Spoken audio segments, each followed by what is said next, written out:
Hola, mi nombre es Brisaida Velázquez. Hola, mi nombre es Marisol Mariano. Jesús Castillo y Andrea Delgado. Nuestro proyecto es del patrón biomecánico de las sentadillas y del ciclismo. La sentadilla es un ejercicio de cadena cinemática cerrada que provoca la contracción de los isquiotibiales, creando un momento de flexión tanto en la cadera como en las rodillas, con los isquiotibiales contrayéndose para estabilizar la cadera, mientras el cuádriceps estabiliza la rodilla. Dado que los segmentos distales de las extremidades inferiores se encuentran fijos en el suelo, tiene efectos biomecánicos sobre la articulación de la rodilla, la cadera y la espalda baja.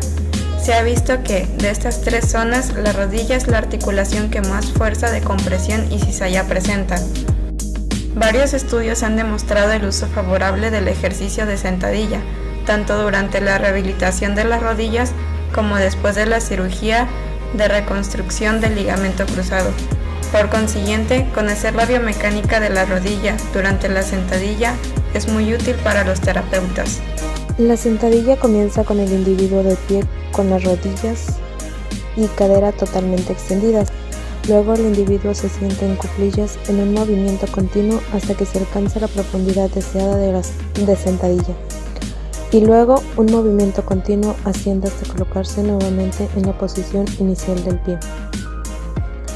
Para una buena sentadilla se debe considerar el correcto apoyo de los pies y una buena base de sustentación.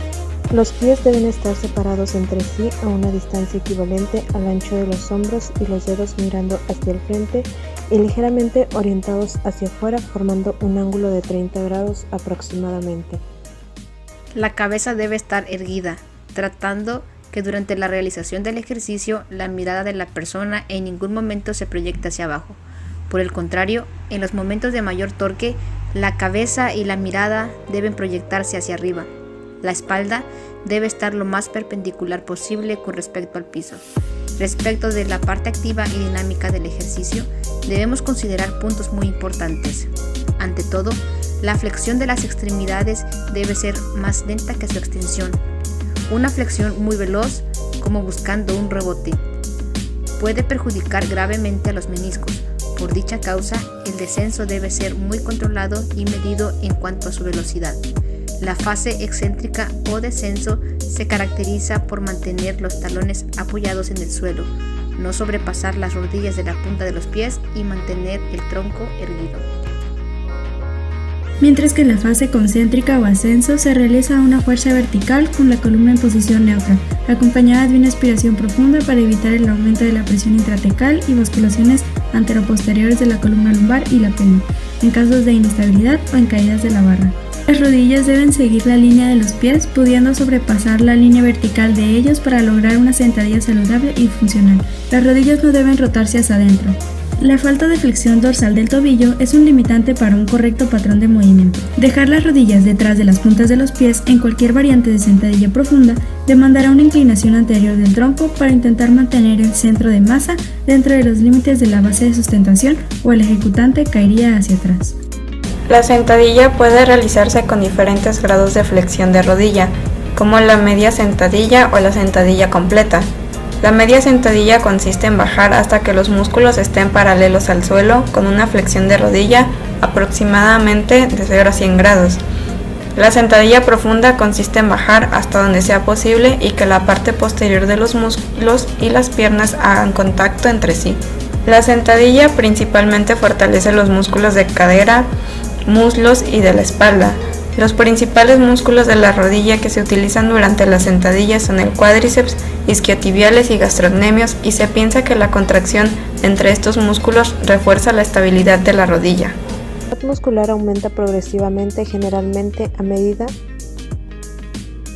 que las rodillas se flexionan, y disminuye a medida que las rodillas se extienden. Realizar sentadillas con una mayor inclinación de tronco hacia adelante puede ser apropiado para aquellos cuya meta es minimizar la tensión sobre el ligamento cruzado anterior. La actividad de los cuádriceps aumenta progresivamente a medida que la rodilla se flexiona y disminuye a medida que la rodilla se extiende. Y la actividad máxima se observa en ángulos de flexión de rodilla de aproximadamente 80 a 90 grados. Por ende, al descender más allá de la flexión de la rodilla de 90, que sería una posición de sentadilla casi paralela, no favorece el desarrollo de los cuádriceps. Con respecto a los músculos que forman el cuádriceps, el vasto interno y el vasto externo producen entre un 40 a un 50% más actividades que el recto anterior. La menor actividad allí observada en comparación con ambos vastos puede deberse a su función biarticular como flexor de cadera y extensor de rodilla. El recto anterior es más efectivo como un extensor de la cadera, cuando el tronco está más vertical, porque se encuentra en una posición estirada en comparación a cuanto está inclinado hacia adelante en la flexión de cadera. Con respecto a los vastos, ambos producen aproximadamente la misma cantidad de actividad. Una mayor actividad del recto femoral aumentaría el torque flexor de la cadera con un aumento concomitante en el nivel de torque extensor de cadera que se necesita para los isquiotibiales, glúteos máximos y aductor mayor, fibras isquiales. Extienden la cadera. El recto femoral es probablemente más eficaz como extensor de la rodilla durante la sentadilla cuando el tronco está más. Varios estudios reportaron una actividad mayor de los isquiotibiales durante el ascenso en comparación con la del descenso. La actividad moderada del gastrocnemio durante la sentadilla que aumentaba progresivamente a medida que las rodillas se flexionaban y disminuían a medida que las rodillas se extendían. El transverso del abdomen, el glúteo medio y la musculatura del suelo pélvico. Estos tres músculos previenen la inestabilidad lumbopélvica durante la ejecución de la sentadilla. La articulación de la rodilla es la que prácticamente hace el mayor aporte para la sentadilla. Sin embargo, las posibilidades de recorrido articular por parte de la articulación tibio-tarsiana son menores en relación a la rodilla. El tobillo realiza una flexión dorsal durante el descenso y una flexión plantar durante el ascenso. El movimiento de pedaleo ha sido exhaustivamente estudiado gracias a los cambios sufridos por los tres segmentos, muslo, pierna y pie, por las acciones coxofemoral, rodilla y tobillo y por las acciones de los músculos que intervienen en el pedaleo. Pueden distinguirse 4 fases. Durante esta fase, el pie se extiende 30 grados sobre la pierna, pero guarda una orientación estable en el espacio de 45 respecto a la horizontal. La pierna se estira a 70 grados. Va de 145 a 215 grados. Aquí se incluye uno de los denominados puntos muertos. Es una fase de inversión en el cual se pasa de completar la extensión de un miembro inferior a comenzar su flexión. Durante esta fase, la extensión de la rodilla es mínima. En esta fase, el miembro inferior se extiende gracias a su abertura del tobillo a 15 grados. La fase 3 es la fase opuesta a la fase 1. Van de los 215 grados a los 325 grados. Durante ella, el pie se flexiona cerrándose 15 grados del tobillo, la rodilla 55 y la cadera se flexiona en una amplitud de 35 grados. Los músculos que actúan son poco potentes, debiendo luchar contra la gravedad. La pierna se flexiona gracias a los músculos de la cara posterior del muslo, los de la pata de ganso, popliteo y bíceps. Fase 4. Va de los 325 grados a los 20 grados. Los movimientos en esta fase son complejos y difíciles de esquematizar. En el comienzo de esta fase, el pie se halla extendido a 140 grados. Luego se flexiona brutalmente hasta los 105. Es una gran amplitud la recorrida por esta articulación, asemejándose a la realizada en la fase 2. En contraposición, la amplitud de movimiento de la rodilla y de la cadera. La cadencia de los ciclistas entrenados es de 90 a 100 respiraciones por minuto para obtener el rendimiento máximo.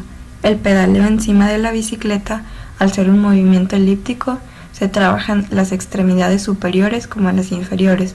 En la ascensión del pedaleo trabajarán músculos distintos que en el descenso. En el pedaleo hay 2 grupos de musculatura que trabajan, el tren inferior y el tren superior.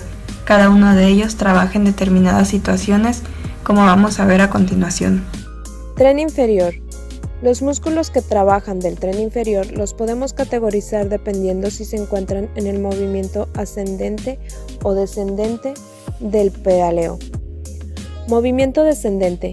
Mayormente hay 3 músculos que intervienen en este movimiento. Cuádriceps. Este es el músculo que más trabaja en el movimiento descendente y en el que muchos de los ciclistas se focalizan para fortalecer. Gemelos. Otro de los músculos que se trabaja mucho, diríamos que el segundo más importante, en el movimiento de descenso del pedaleo. Dependiendo la posición del tobillo y si nos ponemos de pie encima de la bici, este músculo tendrá más o menos importancia. Glúteos. Al ser un movimiento cíclico y elíptico, el glúteo siempre trabaja. Si estás en una subida pronunciada, dicho músculo notarás que trabajará más de lo normal. Movimiento ascendente. Para este movimiento también hay 3 músculos que intervienen y son los isquios, que al igual que el movimiento descendente con los cuádriceps, los isquios son parte importante en el movimiento ascendente. Peroneos es el músculo que ayuda a tirar hacia arriba una vez que estamos en la parte final del movimiento de descenso y empieza el ascenso. El psoas es el músculo que va desde la inserción de la cadera hasta la parte interior del vasto interno de la rodilla. Su función es hacer la transición final entre el movimiento descendente y ascendente. Cuando hablamos del tren superior, nos estamos refiriendo a toda la musculatura que trabaja desde el glúteo. La principal diferencia entre el tren superior e inferior es que la musculatura del superior trabaja durante la mayoría del rato. No hay diferenciación entre el movimiento ascendente y descendente. En todo momento se trabaja con mayor o menor intensidad. Los músculos que actúan mientras pedaleas son los lumbares, porque cuando ya vamos muy forzados de piernas o cuando las fuerzas empiezan a aflojar, inconscientemente empezamos a tirar de las cadenas y lumbares para ayudarnos en el pedaleo. De aquí el fuerte dolor de lumbares al terminar.